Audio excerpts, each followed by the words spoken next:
started with a sound, a rip, sharp and humiliating. It's the kind of sound that slices through a room louder than any scream.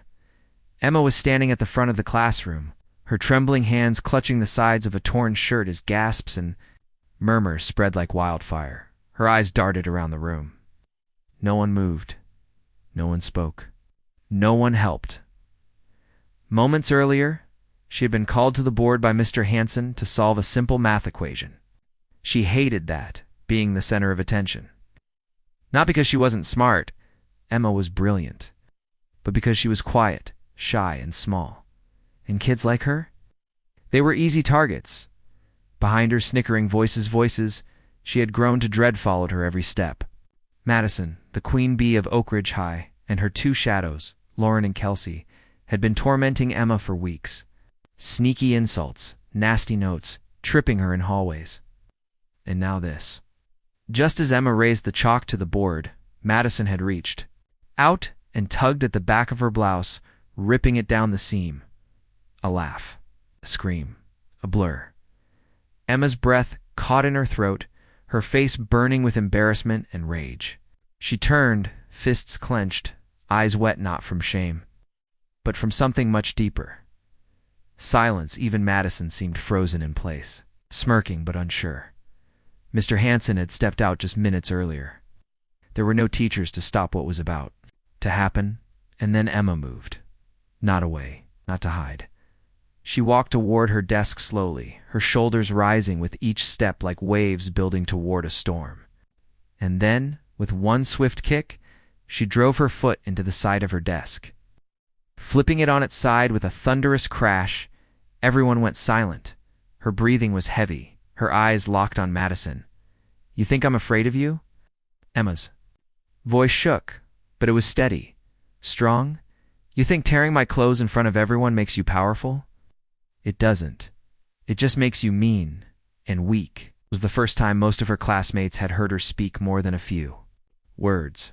She wasn't yelling, but her voice carried through the room like a battle cry. "I come to school every day, knowing what you'll try.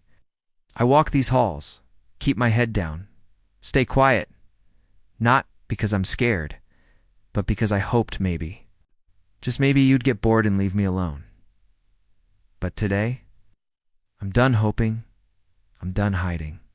The room remained frozen. Lauren looked down at her shoes. Kelsey shifted uncomfortably. Madison's smirk was gone, and then someone clapped. One slow clap, then another, till the sound filled the classroom. It was James May's lab partner. He stood up. "That was messed up, Madison. It's completely disgusting." More voices rose. "She's right. You went too far." "This isn't okay," Madison, for the first time, looked small when Mr. Hansen returned and saw the upturned desk and the stunned faces. Emma spoke before anyone else could. "I'd like to go to the office. I need to report something." What followed wasn't easy. Emma's story spread across the school. For some, she became a hero. For others, she was dramatic or just seeking attention. But she didn't let it silence her again. With the support of her counselor, a few teachers, and even some classmates she hadn't known cared, Emma helped organize an anti-bullying assembly. She stood on stage and told her story, every humiliating, painful detail, and how it made her stronger. Madison was suspended for 2 weeks. When she returned, the power she once held was gone. Her circle had shrunk, her confidence shaken. She never apologized publicly. But Emma didn't need her to, because Emma had changed. She joined the drama club, something she'd always wanted but never dared. She made new friends.